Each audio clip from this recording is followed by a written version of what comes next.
अस्सलाम वालेकुम वरहमतुल्लाहि वबरकातुहू। साथियों, लेखे जा लेख बोगड़ा पवंदा आहिनि, पर पंहिंजनि जा विछोड़ा ऐं जीअ जोड़ींदड़ जुदायूं मन जहान में आबाद हसरतनि जा शहर वीरान करे वेंदियूं आहिनि। ॻोठ ध्रुबाण जे नौजवान मुक़ीम समय साहिब जो हिन दुनिया जहान खां ओचितो मोकिलाए वञण बि अणविसरंदड़ हादिसो आहे, जंहिंजे विछोड़े ते न रुॻो संदसि घर वारा पर पछम जे ॻोठनि ऐं घटियुनि में माण्हू सोगवार आहिनि।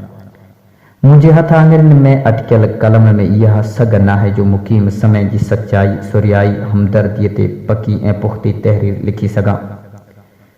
हुन जूं छा ॻाल्हियूं लिखजनि, तारीफ़ त मुंहिंजे रब जी ज़ात खे जुगाए, पर हिन दमगुज़र दुनिया जे ॻोल्हे ते जीवन पंध में जेके नेकी, सचाई, सुरियाई ऐं हमदर्दी वारा कम हिन गैरतमंद नौजवान कया आहिनि, उहे शायदि ई को करे सघियो हुजे।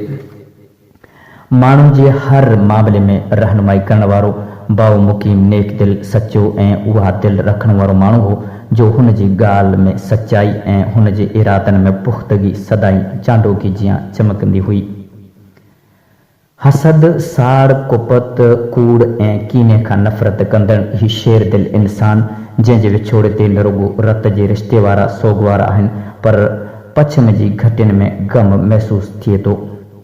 अस्पताल जे भरिसां संदसि चांहि जी होटल हुई। हू रोज़ानो सुबुह शाम अस्पताल में वेंदो हो ऐं मरीज़नि जी पुछा गाछा कंदो हो। ॿारहरी जे माण्हुनि जी पंहिंजे वसआर मदद कंदो हो।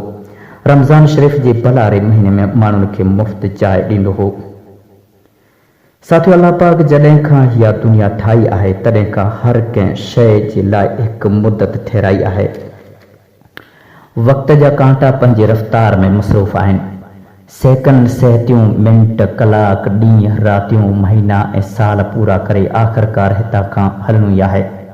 तीअं 19 फरवरी 17 रजब जो मां फजर जी नमाज़ खां घर मोटी इंटरनेट जी हवा में उॾामंदड़ ख़बर ॿुधमि त अदा मुक़ीम हयाती जी हड़ पूरी करे हिन दुनिया खां हर हमेश जे लाइ हलियो वियो।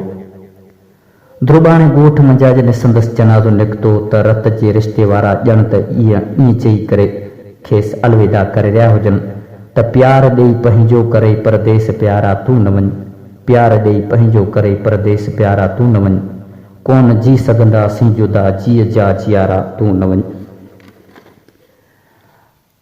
कुझु वक़्त जी ज़िंदगी गुज़ारे बाऊ मुक़ीम हज़ारे कांदियुनि जे कुलनि जा पंध कंदे वञी उन ख़ामोश नगर जी आख़िरी आराम गाह माणी जितां खां को बि वापसि न आयो।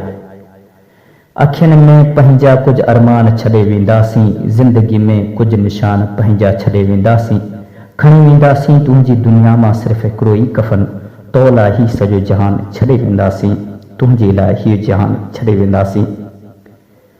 दुआ आहे त अल्लाह पाक उन जी क़ब्र खे नूर सां रोशन करे खेसि फिरदौस वारी जन्नत नसीब करे ऐं घर वारनि खे संदसि घर वारनि खे सब्र करण जी तौफ़ीक़ अता फ़रमाए।